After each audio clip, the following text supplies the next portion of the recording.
ইউটিউবে প্রথম চ্যানেল খুলে প্রত্যেকেই মনে করে কবে আমাদের 4000 ঘন্টা ওয়াচ টাইম পূরণ হবে আর 1000 সাবস্ক্রাইবার পূরণ হবে। তারপরে আমরা কি করব, মনিটাইজেশন অন করব, তার থেকে আমরা টাকা ইনকাম করব। তারপরে 10,000 কি করে পূরণ করব, মানে সাবস্ক্রাইবার। তারপরে 50,000, 50,000-এর পর 1 লাখ কি করে সাবস্ক্রাইবার পূরণ করব। আর তারপরে যেই স্বপ্নটা, সেটা হচ্ছে সিলভার প্লে বাটন আমরা কি করে পাবো, কবে পাবো। এইটা একটা বিরাট স্বপ্ন সবার কাছে, আর এই স্বপ্ন নিয়েই প্রত্যেকে ইউটিউবে আসে। তো এই স্বপ্নটা সফল কজনার হয়, খুব বেশি জনের কিন্তু হয় না, খুব হাতে গোনা কয়েকজনের হয়। বাকি জনের স্বপ্ন কিন্তু স্বপ্নই রয়ে যায়। কেউ কেউ তো আবার স্বপ্নটাকে চোখে নিয়েই তারা ইউটিউব থেকে বিদায় নেয়। তো নমস্কার বন্ধুরা, কেমন আছো সবাই? আশা করি সবাই ভালো আছো, আর আমিও ভালো আছি। এই বিষয়টা নিয়েই আজকে আমি কথা বলবো।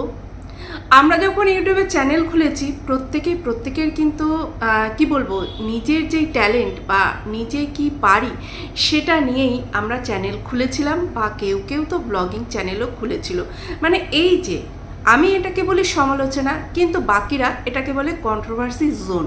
তো এই জোনে যে ভিডিও করা হয় বা যেই সমালোচনা করা হয়, সেই সব যারা করছে তারা কিন্তু বেশিরভাগ, মানে প্রথম থেকে যারা আছে তারা কিন্তু এসেই এইগুলো করতে বসেনি, মানে এই সমালোচনা বা ক্রিটিসাইজ এইগুলো করতে বসেনি।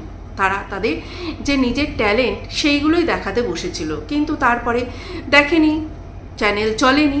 আস্তে আস্তে কেউ কেউ এর মধ্যে ঢুকে পড়েছে, কেউ কেউ নিজের চ্যানেল চালানোর জন্য এর মধ্যে ঢুকে পড়েছে। আর পরের দিকে যারা এসেছে তারা কিন্তু এইটা করার জন্যই এসেছে। কজন এখানে ভালো কি বলবো ভাষা দিয়ে কাউকে অপমান না করে ভিডিও করে জানি না। আর দলের কথা সে তো আর নাই বললাম, রাজনীতির কথা সে তো আর নাই বললাম। যত দিন যাবে মানুষ তত আরও দেখতে পাবে, মানুষের কাছে ব্যাপারটা আরও বেশি পরিষ্কার হবে।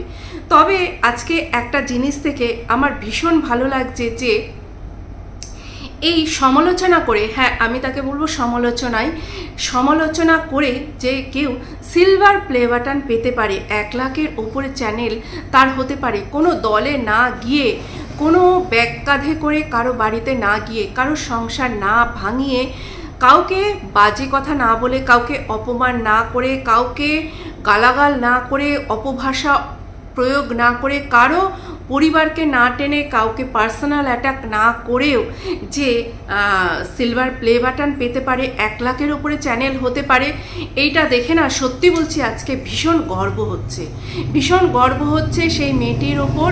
এবং আমাদের মতন যারা আছে, যারা আমরা কোনো দলে না থেকে, কারোর পা না চেটে মানে ভিডিও দেওয়ার চেষ্টা করি, বা কাউকে অপমান না করে তাকে নিয়ে সমালোচনা করে ভিডিও দেওয়ার চেষ্টা করি। যদিও আমি তেমন একটা ভিডিও দেওয়ার সময় পাই না বলে দিতে পারি না, কিন্তু আমার মতন এরকম আরও আছে। কিন্তু এই মেয়েটির কথা বলবো, এই মেয়েটি একদমই সবার থেকে আমার মনে হয় একটু হলেও আলাদা। তো আজকে আমি সনকাকে নিয়ে কথা বলবো, সনকা সাহা। মানে এই জোনে যদি কোনো ক্রিয়েটারকে নিয়ে কেউ কথা বলে, তাকে কিন্তু কাটাছেড়াই করা হয়, তাকে পার্সোনাল অ্যাটাক করা হয়, তাকে অপমান করা হয়। কিন্তু আজকে আমি সনকাকে নিয়ে কথা বলবো, তার যে এত বড় একটা অ্যাচিভমেন্ট সে করে ফেলেছে, সেইটা নিয়েই কথা বলবো।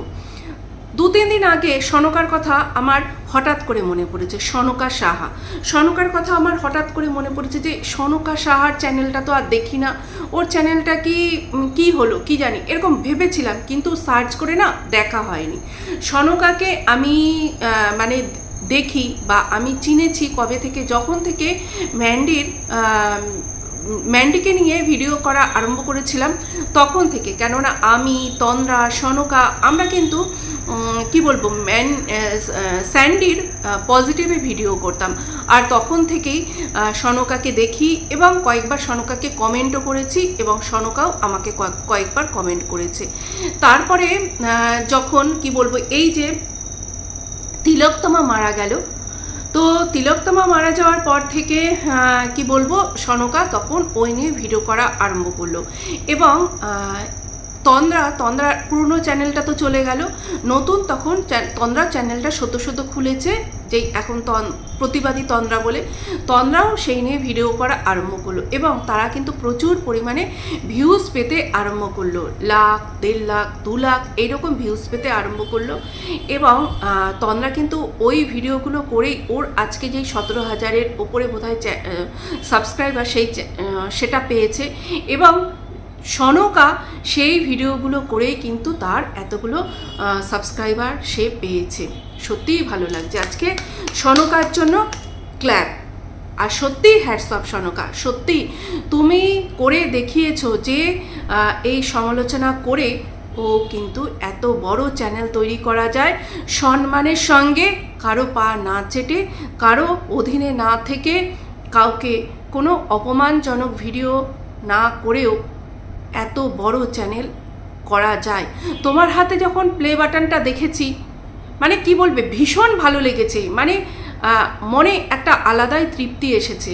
কেন বলছি বলো তো, যারা ব্লগিং করে তাদের তো প্লে বাটন হয়, এটা আমরা অনেকেরই দেখেছি, বেশিরভাগই দেখেছি। যারা সফল হয় না, খুব কম সংখ্যক মানুষ আছে, ব্লগার আছে, তারা সফল হয় না, কিন্তু বেশিরভাগই তারা কিন্তু সফল হয়েছে। শর্ট চ্যানেলে দেখেছি, শর্ট ভিডিও করেও তাদের কিন্তু প্রচুর সাবস্ক্রাইবার হয়েছে, তারা প্লে বাটন পেয়েছে, সিলভার প্লে বাটন পেয়ে তারা ছবি দিয়েছে। কিন্তু কন্ট্রোভার্সি জোন, সমালোচনা তাদেরও হয়, সেটা আজকে সনকাকে দেখে বুঝলাম। কালকে ফোনটা স্ক্রল করছিলাম শোয়ার আগে, হঠাৎ করে সনকার ভিডিও আমার সামনে আসলো। তো ওই পলাশ সাহার ভিডিওগুলো আমি খুব দেখছিলাম, ইদানিং আবার নতুন করে পলাশ সাহার নিউজ আসতে আরম্ভ করেছে। তো পলাশ সাহার দেখতে দেখতে, যেহেতু ও রিসেন্ট যেই ভিডিওটা বানিয়েছে সেটা পলাশ সাহাকে নিয়ে বানিয়েছে, তো সনকার ভিডিওটা আমার সামনে এসেছে। তারপরে সনকার ভিডিওটা খুলে আমি দেখি যে সনকার হাতে প্লে বাটন, তার সাবস্ক্রাইবার 1 লাখের ওপরে।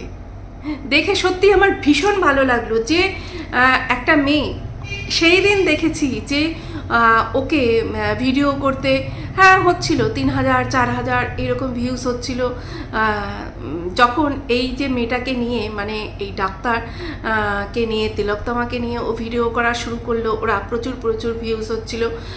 যখন সরকার থেকে বলা হলো যে এদের ফটো লাগিয়ে বা এদের নাম নিয়ে ভিডিও করা যাবে না, তো আমার সেই জিনিসটা জানি কেমন লাগছিল। তবুও এরা ফটো লাগায়নি, মুখটা প্রথম হয়তো 2-1টাতে দিয়েছিল, তারপরে ব্লার করে দিয়েছিল মুখটা। কিন্তু তখন সত্যি কথা বলতে ওই মুহূর্তে আমার একটু কীরকম লাগছিল যে এইরকম একজন মারা গেল, তাকে নিয়ে ভিডিও করছে। এখন আমার মনে হচ্ছে ওরা তো খারাপ কিছু করেনি, ওরা কাউকে অপমান করে বা কোনো খারাপ কথা বলে তো তাদের চ্যানেল গ্রো করেনি। ওরা একটা জিনিসের জন্য লড়াই করেছে, জাস্টিসের জন্য লড়াই করেছে, তার নিউজটাকে সবার সামনে তুলে ধরেছে, দর্শক সেটাকে পছন্দ করেছে, সাদরে গ্রহণ করেছে, তাদের চ্যানেল ভিউজ দিয়েছে, ভিজিট করেছে, তাদের সাবস্ক্রাইবার গেইন হয়েছে, অসুবিধা নেই। কিন্তু এইখানে কিছু চ্যানেল এমন আছে অযথা মানুষের পেছনে পড়ে গিয়ে তাদেরকে নিয়ে সারাদিন ধরে, সকাল থেকে রাত পর্যন্ত, মানে সারা দিনে 4-5টা তো চলবেই, আবার লাইভও সেই সারা রাত, মানে সকাল থেকে শুরু করে সারা রাত তাদের এই করেই কেটে যায়। তো আমি বলবো এদের থেকে এই সনকা অনেক ভালো, কেননা এ এমন একটা জিনিসের জন্য লড়াই করে তার চ্যানেলটা আজকে গ্রো করেছে। কোনো মানুষকে মানে হার্ট করে না, কোনো মানুষকে অপমান করে না। তো তার জন্য সত্যি বলছি ভীষণ ভালো লাগছে, খুবই ভালো লাগছে। তা আমি ভাবলাম যে এই খবরটা হয়তো তোমরা অনেকেই জানো না, তাই তোমাদের সামনে নিয়ে আসি।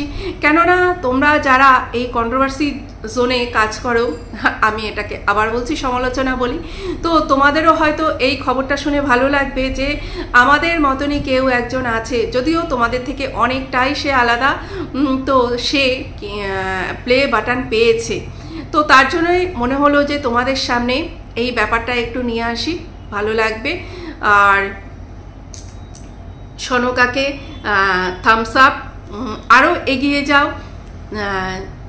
ভীষণ ভালো লাগছে। কেননা কি বলতো, অনেকেই আছে ব্যাগ কাঁধে নিয়ে চলে যায় এর বাড়ি ওর বাড়ি, গিয়ে প্রচুর সাবস্ক্রাইবার গেইন করেছে, মানে তাদের সাবস্ক্রাইবারকে নিজের কাছে নিয়ে এসেছে করেছে। আবার আছে অনেকে যাকে পছন্দ করে না, তাদেরকে অকথ্য ভাষায় কথা বলে সাবস্ক্রাইবার ভিউজ গেইন করছে, কিন্তু তারা এই জায়গাটায় যেতে পারবে না। তাদের যত ভিউজ হোক, যতই তারা কি বলবো লোকের কাছে এত তাদের পরিচিতি, তাদের লোকরা এত ভালোবাসে, ভিউয়ার্সরা এত তাদেরকে ভালোবাসে, কিন্তু সেই ভালোবাসার ভিউয়ার্সদেরকেও তারা কাছে রাখতে পারে না। যারা প্রথম থেকে তাদের জন্য লড়াই করেছে, নানান জায়গায় গিয়ে লড়াই করেছে, তাদেরকেই কাছে রাখতে পারে না। তাদের নতুন নতুন পাখি দরকার, নতুন পাখি নতুন গাছে এসে বসবে, সিজনাল পাখি, সিজন চলে যাবে, সেই পাখিও কিন্তু উড়ে যাবে। সেই পাখি সেই গাছের জন্য লড়াই করবে না, তারা অন্য জায়গায় খাবার পাবে, সেই জায়গায় কিন্তু উড়ে চলে যাবে। তো এই হচ্ছে আজকে আমার ছোট্ট ভিডিওটা তোমাদের সামনে। এই ভিডিওটা মনে হলো ভীষণ দরকারি ভিডিও, তোমাদের এই ব্যাপারটা জানা দরকার। কেননা এইরকম আমি দেখিনি যে কন্ট্রোভার্সি জোনে ভিডিও করে, একদম একা ভিডিও করে এইভাবে ভিউজ গেইন করা যায়, এবং একটা অ্যাচিভমেন্ট যেটা সিলভার প্লে বাটন সে পেয়েছে, এটা করা যায় আমার জানা ছিল না। টাটা বন্ধুরা, ভালো থেকো, সুস্থ থেকো। ফোন আসছে বারবার, টাটা।